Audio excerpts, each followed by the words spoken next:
약속은 성취되고 은혜는 계속된다는 제목으로 하나님의 말씀을 전하겠습니다.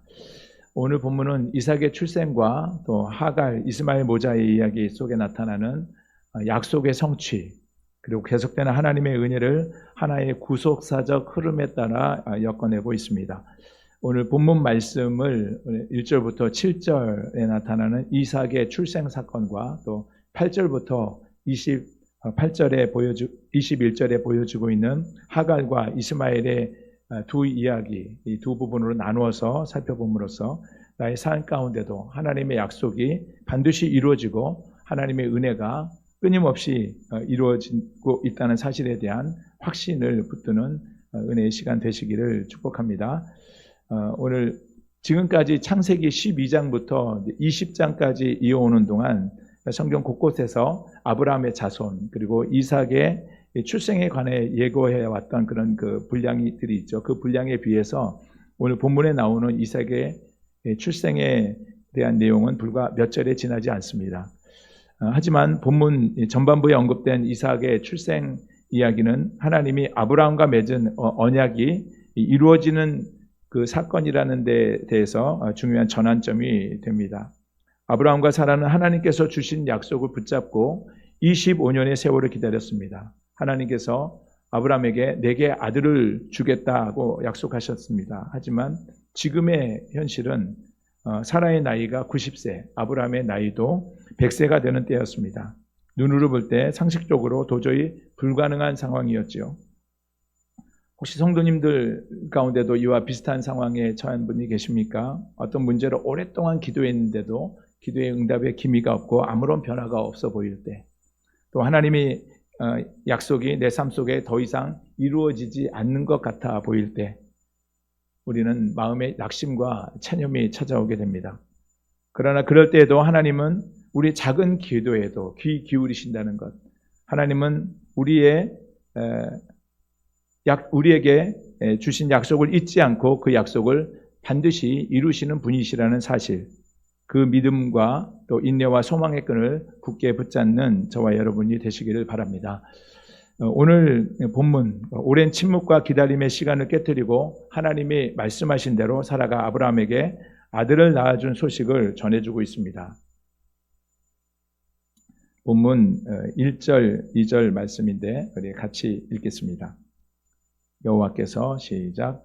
여호와께서 말씀하신 대로 사라를 돌보셨고 여호와께서 말씀하신 대로 사라에게 행하셨으므로 사라가 임신하고 하나님이 말씀하신 시기가 되어 노년의 아브라함에게 아들을 낳으니, 1절을 보시면 여호와께서 말씀하신 대로라는 말이 반복되는 것을 보게 됩니다. 여호와께서 말씀하신 대로 사라를 돌보셨고 여호와께서 말씀하신 대로 사라에게 행하셨으므로, 하나님께서 하시는 말씀대로 반드시 행하는 분이신 것을 우리가 알게 됩니다. 하나님은 이삭의 출생에 대한 약속을 이미 창세기 17장과 18장에서 두 번에 걸쳐 분명하게 말씀해 주셨습니다. 그리고 하나님은 당신이 말씀하신 대로 사라를 돌보셨고 당신이 말씀하신 대로 사라에게 행하셨습니다. 하나님이 행하신 대로 사라가 임신을 했습니다. 그리고 하나님이 약속하신 때가 되어서 노년에 아브라함과 사라의 사이에 아들이 태어났습니다. 처음 자손의 약속을 받은 지 25년 만에 이루어진 일입니다.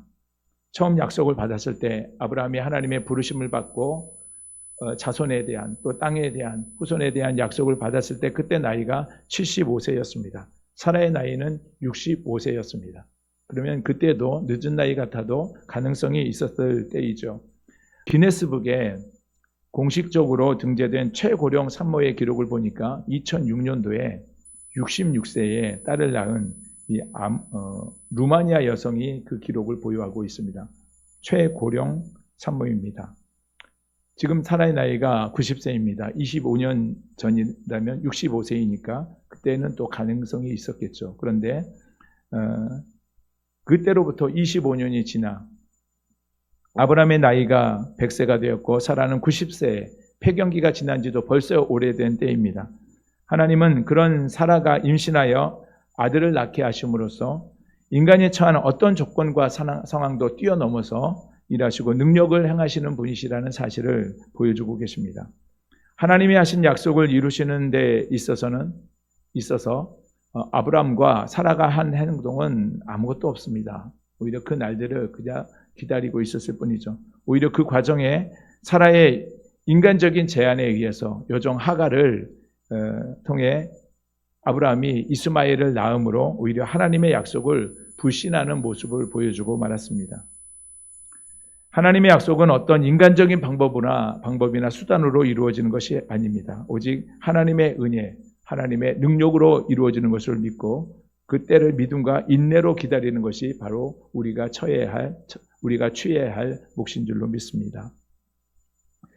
창세기 저자는 여호와께서 말씀하신 대로라는 표현을 2번 반복하여 언급함으로써 아브라함과 사라의 불신에도 불구하고 하나님께서는 자신이 말씀하신 대로 약속을 반드시 이루시는 신실하신 분이시라는 것을 보여주고 있습니다. 하나님이 약속하신 때가 차면 모든 일이 하나님이 말씀하시고 계획하신 대로 이루어지게 될 것입니다. 하나님은 약속하고도 사람은 약속하고도 그것을 잊어버리지만 하나님은 절대 잊어버리지 않으십니다. 때가 되면 반드시 행하시죠. 그런데 그 사이를 참지 못하고 조급한 마음에 일을 벌이는 것이 우리 연약한 인간의 모습인 것입니다. 하나님은 오늘 본문에 나오는 이삭의 출생 약속뿐만 아니라 성경에 기록된 많은 약속들을 성취하시기 위해 지금도 일하고 계신 줄로 믿으시기 바랍니다. 아브라함과 사라 사이에 이삭 출생의 약속이 성취되기까지 25년의 세월이 걸렸습니다. 하나님이 왜 아브라함이 가나안에 도착한 이 75세 때 그 아들을 주시지 않고 25년의 세월이 지난 100세에 그 아들을 주셨을까요? 그것은 그 아들이 인간의 계획과 노력과 능력으로 얻게 된 것이 아니라 하나님의 약속에 따라 전적인 하나님의 능력으로 주어진 것임을 보여주기 위함입니다.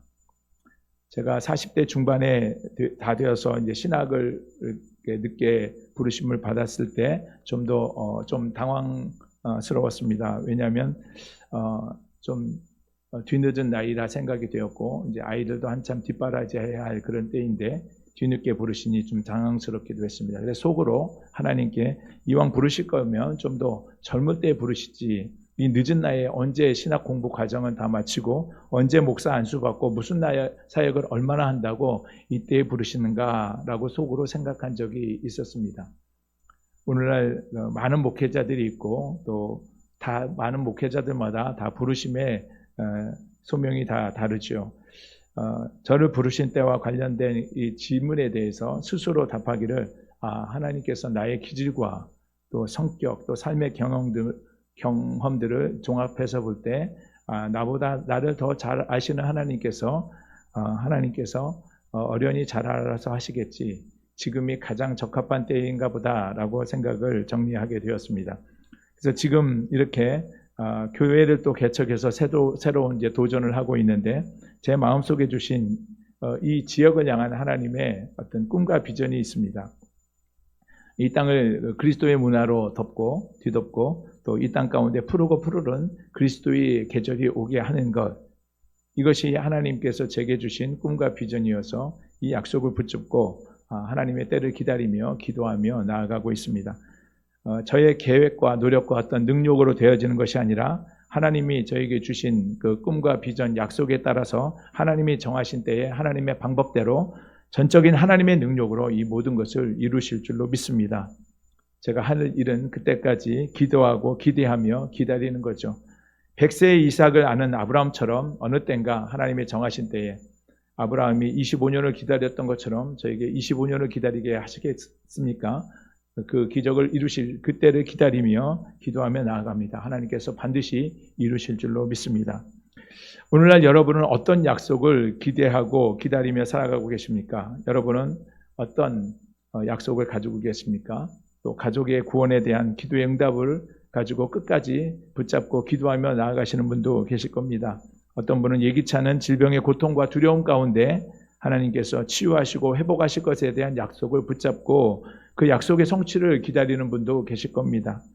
또 어떤 분은 삶의 막다른 길 위에서 하나님의 도우심과 그 인도하심의 약속을 붙잡고 그 끈을 붙잡고 나아가는 분도 계실 겁니다. 여러분도 그 약속을 붙잡고 믿음으로 기다리신다면 하나님께서 하나님의 때 하나님의 방법으로 이루실 줄을 믿고 그 약속을 굳게 붙잡고 끝까지 약속의 성취를 이루는 저와 여러분의 삶이 되시기를 축복합니다.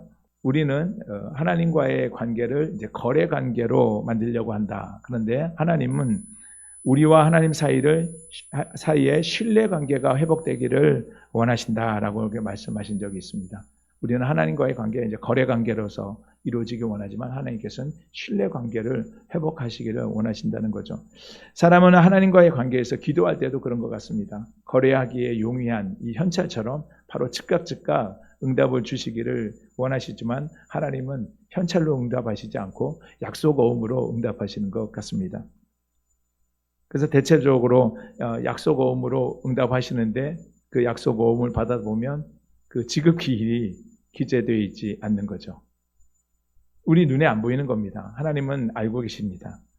하나님의 말씀은 하나님은 그 약속어음을 우리에게 약속어음으로 응답해 주시지만 우리는 그때를 알지 못하기 때문에 늘 두려움 가운데 또 다른 길을 모색하는 그런 어리석은 우를 범하게 되는 거죠. 하나님의 말씀, 우리 성경, 이거는 우리에게 주신 하나님의 약속어음입니다. 여기는 많은 약속들이 기록되어 있는데 그 지금 날짜가 기록되어 있지 않았어요.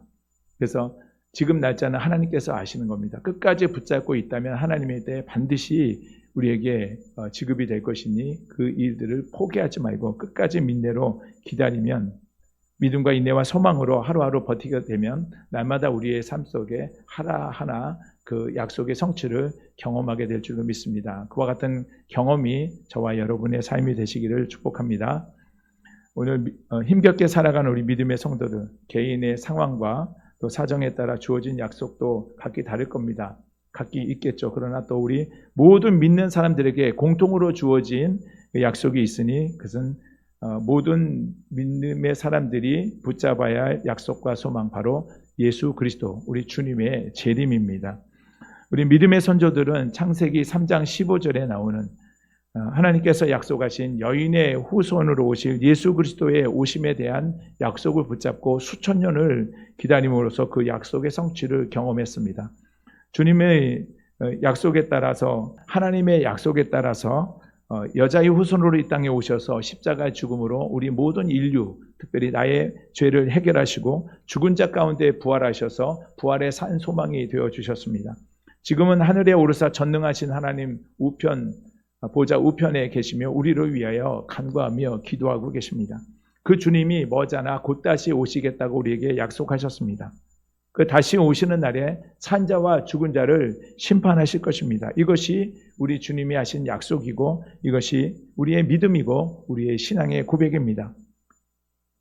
그런데 어떤 이들은 주님이 다시 오신다는 이 약속이 더디다고 생각합니다. 이에 사도 베드로는 베드로후서 3장 9절에서 주의 약속은 어떤 이들이 더디다고 생각하는 것처럼 더딘 것이 아니라 오직 주께서 너희를 대하여 오래 참으사 아무도 멸망하지 아니하고 다 회개하기에 이르기를 원하신다고 말씀하고 있습니다. 주님이 오신 때는 하나님만이 아시고 우리가 느끼기에 더딘 것 같지만 그것은 하나님이 그때를 재림에 다시 오시는 그때를 하나님 자신에게 맞추지 않고 우리에게 맞춰주고 계시기 때문입니다. 그래서 한 영혼이라도 더 구원받게 하기 위해서 그때를 오래 참고 기다리고 계신 것입니다. 그래서 주님의 재림이 그러나 주님의 재림이 더딘 것 같아도 성경에 보니 도둑같이 올 거라고 경고하고 계십니다. 반드시 오되 도둑같이 오기 때문에 우리가 그날 그 시를 알 수가 없는 것이죠. 따라서 우리는 하나님의 약속이 반드시 이루어진다는 믿음으로 그때를 기다리는 자들이 되어야 할 겁니다. 하나님이 말씀하신 대로 사라가 아들을 낳았습니다. 정말 기적 같은 일이 일어났습니다. 아브라함은 사라가 낳은 아들을 가슴에 안고 미리 일러주신 대로 이름을 이삭이라고 지었습니다. 이삭의 이름에는 웃음 또는 비웃음이라고 하는 의미가 담겨 있습니다. 이는 아브라함이 하나님께서 아들을 주시겠다고 했을 때 아브라함과 사라가 두 번에 걸쳐서 이 약속에 대해서 의심하고 불신함으로 웃었던 것을 반영하는 겁니다. 창세기 17장에서 하나님은 아브라함과 사라의 이름을 아브라함에서 아브라함으로, 사라에서 사라로 이름을 바꿔주셨습니다. 여러 민족의 아버지, 여러 민족의 어머니가 되게 하셨습니다. 그리고 그들에게 아들을 주시겠다고 약속하셨는데, 이런 하나님의 약속을 듣고 아브라함이 어떤 반응을 보였는지 창세기 17장 17절 말씀을 같이 읽어보겠습니다. 아브라함이 엎드려 시작. 아브라함이 엎드려 웃으며 마음속으로 이르되 100세 된 사람이 어찌 자식을 낳을까? 사라는 90세니 어찌 출산하리요 하고. 아브라함 자신이 100세가 되었습니다. 사라는 90세가 되었으니 어떻게 아이를 낳을 수 있겠습니까? 그래서 아브라함이 엎드려서 웃었다고 했습니다. 창세기 18장에서 아브라함의 장막에 사람으로 현현하여 방문하신 이 하나님, 아브라함이 하나님을 알아보고 하나님을 극진히 대접했습니다. 아브라함으로부터 극진한 대접을 받은 후에 하나님이 아브라함에게 말씀하시죠. 내년 이맘때에 내가 내게 다시 돌아오리니 내 아내 사라에게 아들이 있을 것이다. 이런 말씀하셨을 때 이 말씀을 장막 안에 있던 사라가 엿듣고 역시 속으로 비웃으며 말했습니다. 창세기 18장 12절 말씀 같이 읽겠습니다. 사라가 속으로 웃고 이르되 내가 노쇠하였고 내 주인도 늙었으니 내게 무슨 즐거움이 있으리요. 아브라함은 100세, 사라 나이 90세가 되었으니 아들을 어떻게 낳을 수 있겠는가. 아브라함이 생각할 때에 100세의 아들을 낳는다. 참 이것도 남사스러운 일이겠죠. 그래서 제가 아들은 됐고요. 지금 제게 주신 이스마엘이나 하나님 앞에서 잘 살기를 원합니다. 라고 말했습니다. 사라는 생각하기를 자신과 남편 아브라함이 이렇게 늙었는데 무슨 아들을 낳는 즐거움을 가질 수 있겠는가라고 의심하며 비웃었습니다. 그러나 하나님은 그들에게 약속하신 이삭을 실제로 그 품에 안겨주심으로써 그들의 의심과 불신의 웃음을 기쁨과 감사의 웃음으로 바꿔주셨습니다. 오늘 본문 6절 7절 말씀입니다. 같이 합독하겠습니다. 사라가 시작. 사라가 이르되 하나님이 나를 웃게 하시니 듣는 자가 다 나와 함께 웃으리로다. 또 이르되 사라가 자식들을 젖먹이겠다고 누가 아브라함에게 말하였으리요마는 아브라함의 노경에 내가 아들을 낳았도다 하니라. 아멘. 상황과 환경을 바라보는 자들은 비웃음을 웃을 수밖에 없지만 믿음의 눈으로 하나님의 때를 기다리는 자는 결국 그 얼굴에 기쁨과 감사의 웃음이 머물게 되는 것입니다. 지금 사라의 웃음은 기쁨의 웃음이요 감사의 웃음입니다. 하나님이 그를 웃게 하셨습니다. 사라의 출산 소식을 들은 모든 자들에게도 그 기쁨의 웃음이 널리 전파되었습니다. 사라가 자식들을 젖먹일 것이라고 아브라함에게 말한 사람 누가 있습니까? 단 한 사람도 없습니다. 하나님 외에는. 성도 여러분, 지금 나의 삶에 아직 응답되지 않고 성취되지 않은 약속과 기도 제목들이 있습니까? 혹 너무 늦은 것 같아서 포기하고 계신 약속이 있습니까? 기억하십시오. 약속은 반드시 성취됩니다. 늘 조급한 마음으로 살아가는 우리의 시간표와 하나님의 시간표는 다릅니다. 너희 생각과 내 생각은 다르다라고 하나님께 말씀하신 것처럼 시간표도 각각 다르죠. 우리가 하나님의 그 시간표를 믿고 신뢰하고 붙잡고 약속을 붙잡고 인내한다면 우리는 결코 실패하지 않을 것입니다. 하나님의 약속의 성취는 우리의 능력 여하에 달려있지 않습니다. 나의 연약함, 나의 능력 없음이 문제가 아닙니다. 하나님의 약속은 하나님의 신실함과 하나님의 은혜로 성취되는 것을 우리가 알고 하나님의 신실하심을 믿고 붙잡고 하나님의 은혜를 믿고 나아갈 때 하나님의 약속의 성취는 반드시 우리의 삶의 여정 가운데 이루어지고 그것을 우리가 경험하고 살게 될 줄로 믿습니다. 다음 오늘 본문 후반부에 나타난 하갈과 이스마엘의 이야기를 통해서 끊임없이 공급되는 하나님의 은혜에 대해서 살펴보겠습니다. 우리 8절부터 21절은 하갈과 이스마엘이 아브라함의 집에서 내쫓기는 장면을 보여주고 있습니다. 이 사건의 발단은 이삭의 출생으로 이 상속자의 자리를 빼앗기게 된 이스마엘이 이삭을 놀린 것의 원인이 되었습니다. 오늘 8절 9절 같이 읽겠습니다. 아이가 시작. 아이가 자라매 젖을 떼고 이삭이 젖을 떼는 날에 아브라함이 큰 잔치를 베풀었더니더라. 사라가 본즉 아브라함의 아들 애굽 여인 하갈의 아들이 이삭을 놀리는지라. 아멘. 이삭이 자라서 젖을 뗄 때가 되었습니다. 이삭이 젖을 뗄 때는 그날에 아브라함이 큰 잔치를 베풀었는데 요즘은 잘 없지만 예전에는 돌잔치 이전에 또 백일잔치가 있었죠. 옛날에는 유아 사망률이 높았기 때문에 100일 살면 한 고비 넘긴 것으로 보고 또 돌이 지나면 한 고비를 또 넘긴 것으로 보아서 이 잔치를 베풀었습니다. 근데 유대인들은 아이가 첫 젖을 뗄 때 잔치를 했습니다. 근데 젖을 떼는 시기가 보통 3세 또는 4세가량 되었습니다. 이때는 이삭도 질병으로 죽지 않고 건강하게 성장했고 또 유아기를 끝낼 때가 되었기 때문에 아브라함이 큰 기쁨을 가지고 또 많은 사람들에게 자랑도 하고 싶었겠죠. 큰 잔치를 베풀었던 겁니다. 그런데 이 잔칫날 사라가 이 하갈의 아들 이스마엘이 자신의 아들 이삭을 놀리는 모습을 보고 심기가 불편해졌습니다. 이에 사라가 아브라함에게 하갈과 이스마엘을 쫓아내라고 요구합니다.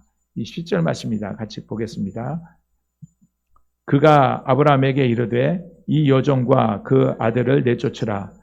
이 여종의 아들은 내 아들 이삭과 함께 기업을 얻지 못하리라 하므로. 당시 이삭의 나이는 3, 4세 정도 되었으니 이스마엘의 나이는 17세 또는 18세 정도 되었을 겁니다. 이복형 이스마엘이 이 잔칫날 이 동생 한번 이렇게 놀린 것을 가지고 그것이 얼마나 잘못된 일이길래 집에 쫓겨날 만한 일일까 그런 생각이 듭니다. 사라가 너무 과하게 행동하는 것 아닌가 하는 생각이 들 정도입니다. 그런데 이 본문의 9절에서 나타난 이 놀리는지라라고 이 순화해서 표현한 이 단어, 이것은 개역 이전 성경이죠. 개역 한글 버전에서는 희롱하는지라라고 이렇게 번역했습니다. 희롱하다에 해당되는 그 원문 단어가 차하크인데 장난치다 또는 조롱하다 하는 그런 뜻을 가지고 있습니다.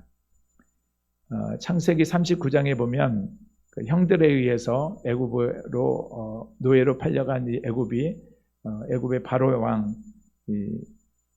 왕의 그 친위대장 보디발의 집에 종으로 팔려가게 되었습니다. 거기서 집안 총무 일을 감당하고 있는데 그 집에 보디발의 아내가 늘 집요하게 요셉을 유혹하고 하는 거죠. 동침하기를 늘 유혹했는데 그때마다 요셉이 뿌리쳤습니다. 어느 날 이 요셉과 보디발의 아내 단 둘이 집 안에 있고 남은 집안의 사람들이 다 바깥으로 일을 나갔을 때입니다. 그때 역시 보디발의 아내가 이 요셉을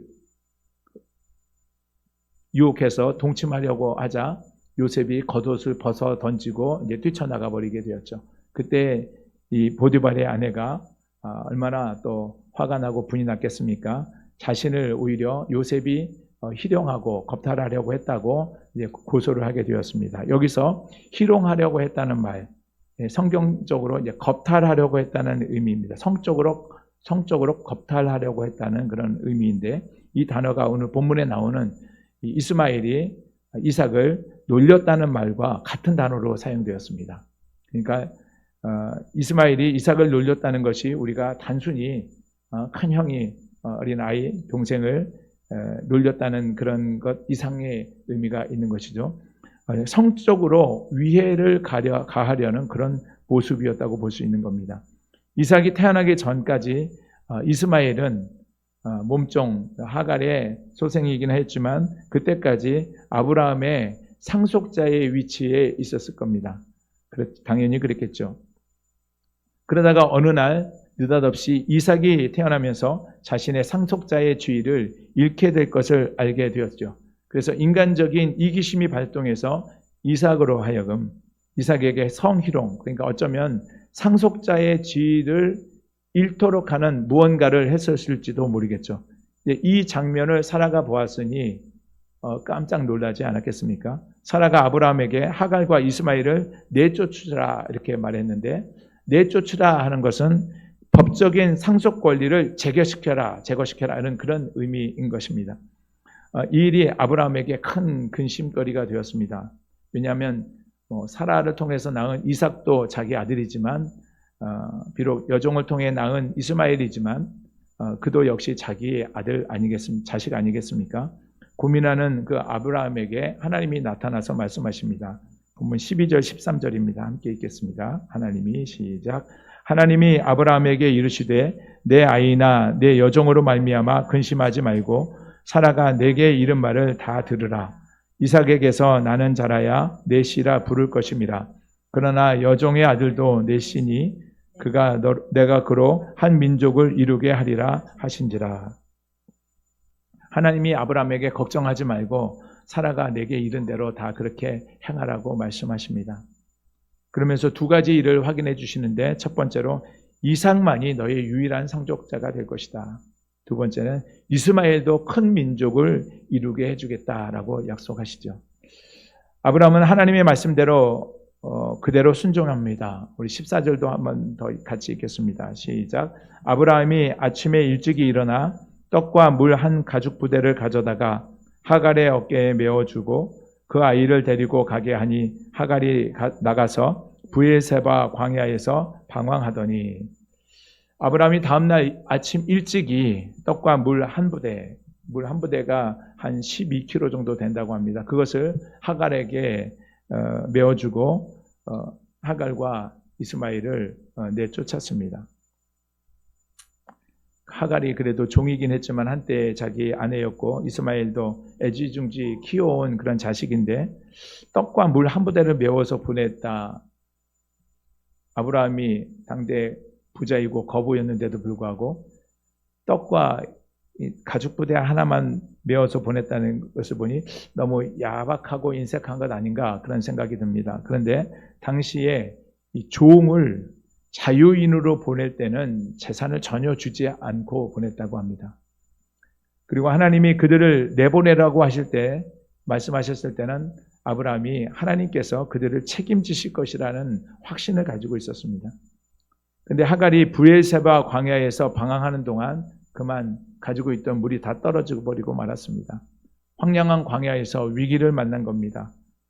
이스마엘은 보니까 온실 속의 화채처럼 자랐는지 힘이 없고 무기력한 모습을 보여주고 있습니다. 하갈은 죽어가는 아들을 참아보지 못하고 하나님 앞에 소리 높여 웁니다.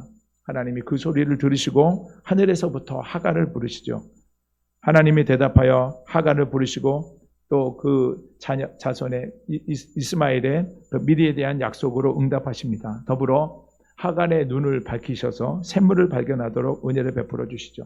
하갈이 가죽 부대를 가지고 샘물에서 물을 채워다가 이스마엘에게 마시게 하였습니다. 17절부터 19절까지 한번 읽어드리겠습니다. 하나님이 그 어린아이의 소리를 들으셨으므로 하나님의 사자가 하늘로부터 하갈을 불러 이르시되 하갈아 무슨 일이냐 두려워하지 말라.